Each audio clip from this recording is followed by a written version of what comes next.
Olá meu amigo, olá minha amiga, tudo bem? Hoje nós vamos fazer um Chega Mais Perto bastante especial.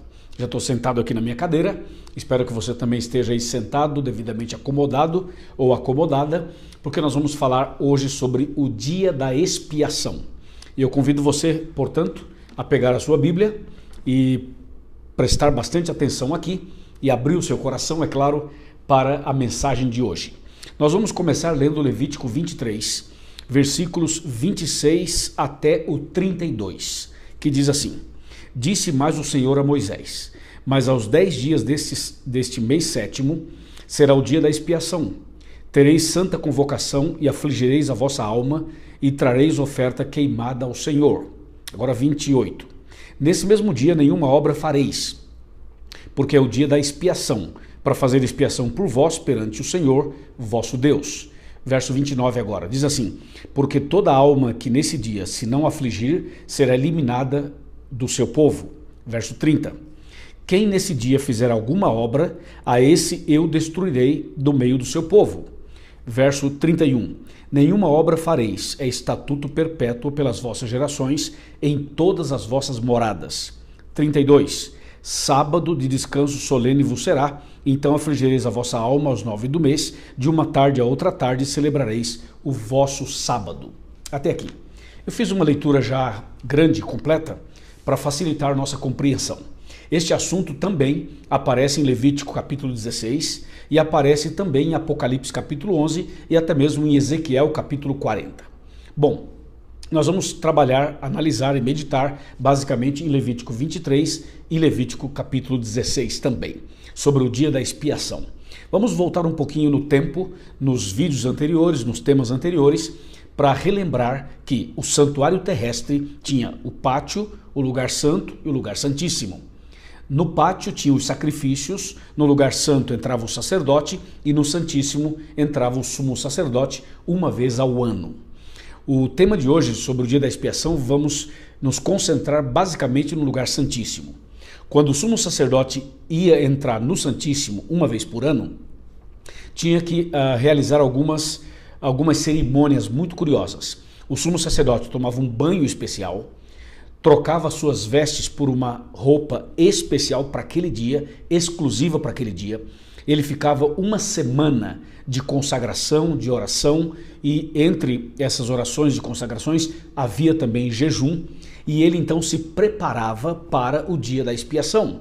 Era um dia crucial, era um dia importantíssimo, era também considerado um dia de juízo, um dia em que Deus se manifestava no Santíssimo sobre a Arca da Aliança para dar a resposta se Deus perdoava ou não os pecados cometidos durante todo o ano. Funcionava assim: durante todos os dias, 2 vezes por dia, havia o ritual no santuário. Matavam os animais, o sacerdote pegava o sangue, entrava no lugar santo, fazia o ritual, aspergia sangue ali. Então, durante um ano, 2 vezes por dia, tinha esse ritual. Você imagina que depois de um ano, o santuário estava todo sujo, estava todo manchado com o sangue, e aquilo ia deixando o ambiente não apropriado, correto? Porque depois de um ano tudo ficava muito sujo. Então, uma vez por ano tinha a purificação do santuário. Era quando o sumo sacerdote entrava no Santíssimo, era o dia da expiação, o dia da purificação, o dia da limpeza, ok? E quando o sumo sacerdote ia entrar lá, ele fazia toda aquela preparação que eu falei, tomava um banho especial, colocava uma roupa especial, se consagrava, orava ao Senhor, abria o seu coração, estava em paz com Deus para fazer esse serviço sagrado no Santíssimo. Agora, esse dia da expiação é também conhecido pelos judeus como Yom Kippur.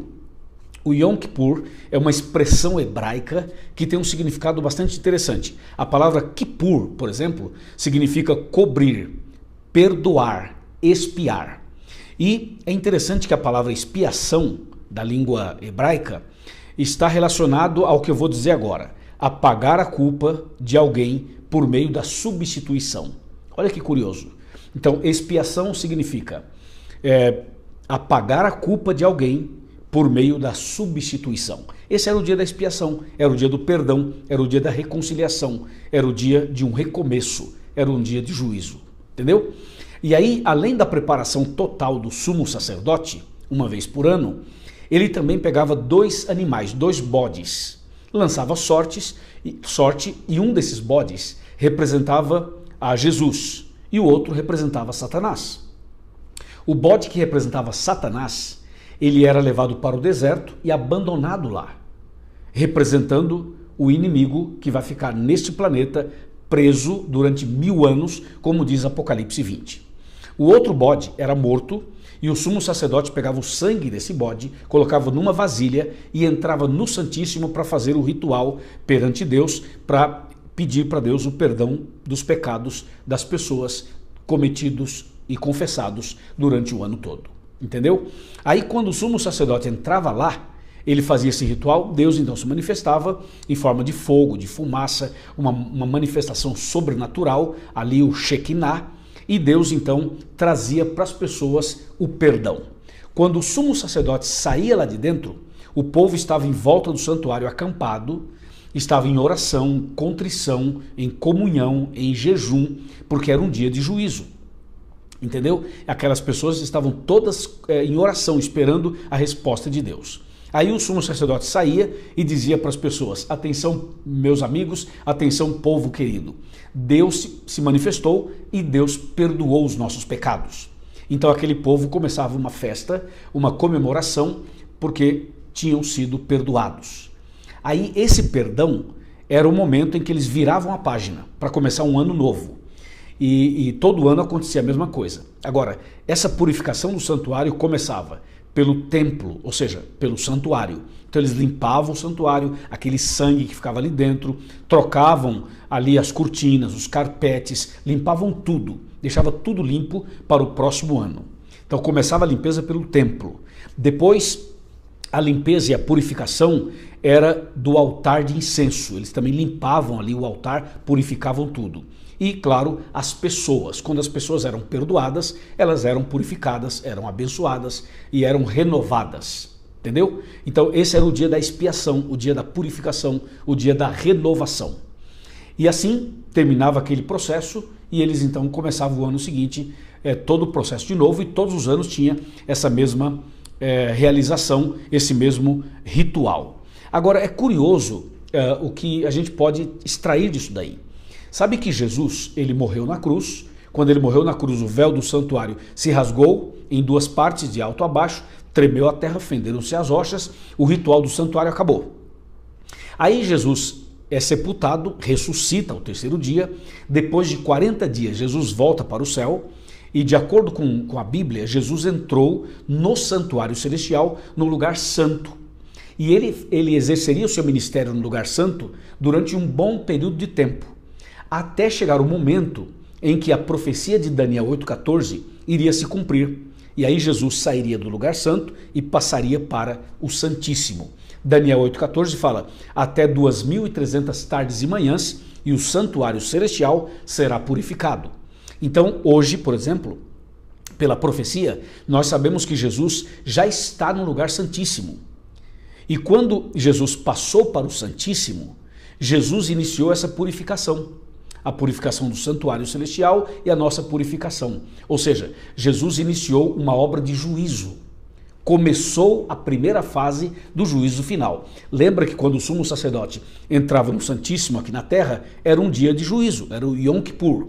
Jesus passou para o Santíssimo lá no céu, quer dizer então que Jesus começou a primeira etapa, a primeira fase do juízo final. Nesse momento, Jesus está no céu, à direita do Pai, no santuário celestial, e como diz Hebreus 9:24, ele comparece por nós diante de Deus.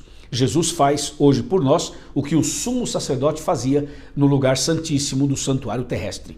Porque Cristo, ele é o Cordeiro, ele é o sacerdote, ele é o sumo sacerdote. Ou seja, tudo que tinha no santuário apontava para Cristo. Então hoje, quando a gente comete um pecado e a gente se arrepende, a gente vai a Deus em oração, confessa os pecados, pede perdão para Deus em nome de Jesus. Então Jesus, diante do Pai, levanta as mãos e diz assim: meu Pai, olha aqui, eu morri pelo Luiz, eu morri pelo João, eu morri pelo Pedro, morri pela Maria, morri pela Isabel, morri pela Cíntia, morri pelo João, morri por fulano de tal. Então, Jesus mostra as mãos, os sinais dos cravos, e aí, nesse momento, Deus perdoa cada um de nós por causa de Jesus. Então Jesus intercede por nós. Jesus intercede por cada um de nós. Esse é o ponto interessante. Esse é o milagre. Isso é o que é a expiação. É o que a Bíblia Sagrada está nos dizendo a partir, então, desse texto do dia da expiação.